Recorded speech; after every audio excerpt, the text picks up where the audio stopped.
Greetings, valued viewer. My name is Clea. I'm a representative and agent assigned by LAS SERAPHIM to oversee this operation. We here at LAS SERAPHIM would like to welcome you to the new and improved NS0 MNBY. This YouTube channel has been sold and brand ownership has changed hands. As of today, LAS SERAPHIM owns all assets and intellectual property of NS0 MNBY. Certain concerns have been raised, and we take this very seriously. As you may know, we provide only the very best opportunities for artistic redemption and creative liquidation. We hear you, and we see you. With our expertise, no longer will the wasted potential of this IP be a blemish on the history of analog horror. Now, let's see what went wrong. A mere 9 days after the premiere of Clear Lakes 44, on August 12, 2015, came the premiere of Cave of Shadows, an analog horror web series that takes the idea of a half-hour segment of broadcast television and runs with it. NS0 MNBY, which is the second YouTube channel in the system, has 14 videos as of right now. They were often viewed in a negative light due to their lower level of quality, and its impact was small compared to the upcoming introduction of the biggest name in analog horror. Cave of Shadows and What Not to Do in an ARG. And outside of 2 videos, the NS0 account had its entire catalog scrubbed. The controversy first started when the Cave of Shadows team tried to request coverage of their work both from Nightmind and Scare Theater. This move directly led to Nightmind's rule on requesting coverage. Not a great thing to forever have your legacy tied to. NS0 doesn't really add too much to the story. Just walking around talking in coded messages, which doesn't really add much. I already went over this in my Cave of Shadows video. He's essentially just asking Nightmind and I to analyze this. As Scare Theater says in one of his videos, the creators of this basically begged for attention by showing the initials for Eric Wise and Nick Nocturne. It's one thing if you simply referred to them as a passive thing, but making a crucial part of your story comes off like you're begging for them to look at you. Like a kid wanting their parent to watch them do something. 953 Dominion Avenue actually used to belong to a serial killer named Robert William Picton, aka the Pig Farmer Killer, who killed between 6 and 49 women between 1983 and 2002. Oh no, this is gonna be one of these. The story also uncomfortably focused on drawing parallels to a real-life disappearance and possible kidnapping of a child named Michael Dunahee, even going as far as using home videos taken shortly before he vanished. The main character felt a kinship with him, but also might be implying that the real-life murderer, the Pig Farmer Killer, might have something to do with it. It is known for a fact that these dates are referencing Michael Dunahee, and I'll explain how we can be so certain of this in a moment. What the actual fuck? What part of you thought this would be a good idea? What part of you thought, I'm gonna incorporate this real case of a missing child whose family is still grieving and add it to my otherwise pointless story? What is this channel even about? No, like seriously, what is the central theme of this channel? This coupled with gross allusions to non-consensual acts of younger people kinda turned people way the hell off. If you're gonna try and add some kind of shock value to your series, it really shouldn't come in the form of alluding to sexual assault of a minor, especially with no relevance to the story. I guess they kind of realized they fucked up or something, but basically all of NS0's videos have been privatized.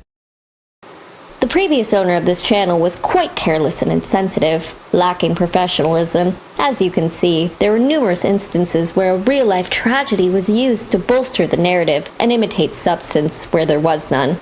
Deservedly, many saw through this, and the project suffered as a consequence. I sure wouldn't want to be him, but it is our job to seek out potential in what many may consider a lost cause, and that's what brings us here. We wish to distill the elements that made this YouTube channel the short-lived horror sensation it once was, and in the process, remove all intoxicants. We will breathe new life to the dead. That brings me to our primary methodology of distillation, our DNA to data technology. Since the original owner expired years ago, all of his properties were in the possession of a caretaker. She sold us the rights to the NS0 MNBY name and online profiles, as well as several physical assets. With our technology, we are able to utilize these physical assets, converting them from benign household objects to the pure essence of its contextual importance in the form of data, which helps us create our specialized media. We will document this process further in future installments, but for now, we're getting ahead of ourselves. There are several objects of importance, not yet in our possession, that I will be retrieving in the weeks and months to come. The previous owner was strange and took care to bury or hide many things, likely in shame. However, the caretaker gave us the coordinates for these artifacts as they were left in her care. The following is footage of my first recovery for this assignment. This particular clip is being shared purely for your entertainment. The remainder of footage documenting the collection process will unfortunately be restricted, but you don't need to see the boring parts. This, on the other hand, will speak for itself.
So there you have it. That mask is what we believe to be the heart of NS0 MNBY.